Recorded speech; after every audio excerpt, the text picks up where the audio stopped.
इस क्वेश्चन को सॉल्व करने के लिए सबसे पहले हम लोग लिखेंगे 4 2 7 3 2 7।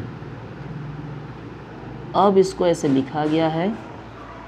इसके बाद पेयरिंग, ये दो दो करके पेयरिंग होगा, और पेयरिंग करने के बाद हम लोग देखेंगे कि 42 किसके पेयर में आ रहा है, मतलब 6 6 जा यहाँ पर 32 आए, 46 6 जा 36 आता है।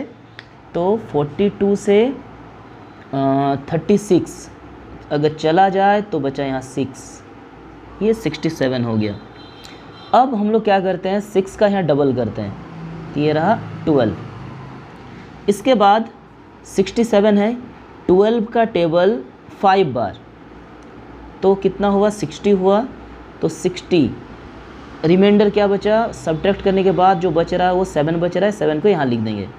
इसके बाद देखिए हम लिखे हैं, इसको सॉल्व करने के बाद दो चीज़ होता है, पहला द्वंद्व योग करना है, उसके बाद भाग करना है। तो अब मतलब क्या हुआ, इसका कुछ काम नहीं था, इसका काम था सिर्फ डिसाइड करना कि यहाँ पर क्या होने वाला है। तो इसका काम हो गया। अब यहाँ से शुरू होगा क्या, द्वंद्व योग। तो 5 का अगर द्वंद्व योग करें हम लोग तो 73 से 5 का 25 होता है, ये आ गया 13 से 5 का 8, 7 से 2 मतलब 48। अब फिर क्या करते हैं, 12 से इसको डिवाइड करते हैं। पहला काम द्वंद्व योग, उसके बाद भाग माने डिवाइड।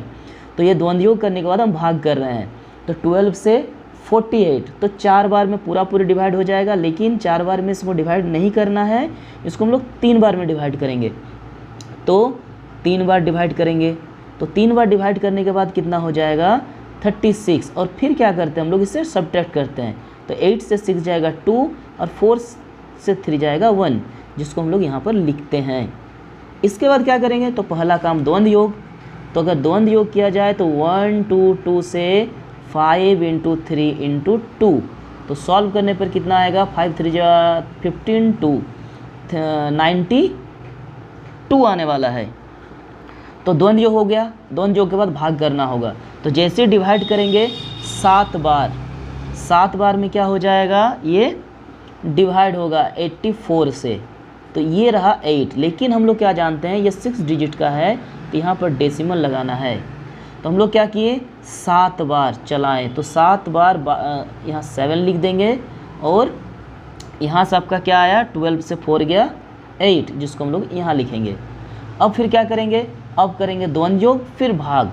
तो द्वंद्व योग करेंगे तो क्या होगा, यहाँ पर द्वंद्व योग अगर हम लोग करते हैं तो द्वंद्व योग करने पे हो जाएगा 87 माइनस 5 × 7 × 2 + 3 का स्क्वायर, तो मतलब 87 70 + 9, तो 87 - 79, ये आ गया 8। अब क्या होता है, द्वंद्व योग करने के बाद भाग करना होता है। तो अगर हम देखें तो ये 12 से भाग नहीं लगेगा, और जब भाग नहीं लगता है तो हम लोग यहाँ क्या कर देते हैं, 0 दे देते हैं। क्यों, क्योंकि भाग मतलब ऐसे हम लोग को लिखना है।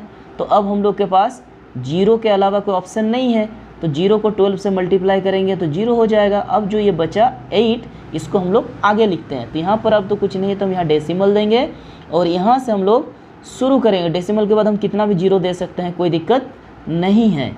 तो अब हम लोग क्या करेंगे, ये जो बचा इसको हम लोग यहाँ लिखेंगे। फिर हम लोग इस तरह से चलते जा सकते हैं, लेकिन चूंकि हम लोग को डेसिमल के बाद 2 डिजिट का आंसर देना होता है, तो हम लोग यहीं पर रुक जाएंगे। तो इस तरह से हम लोग वैदिक गणित से किसी भी स्क्वायर रूट को हम लोग हल कर सकते हैं।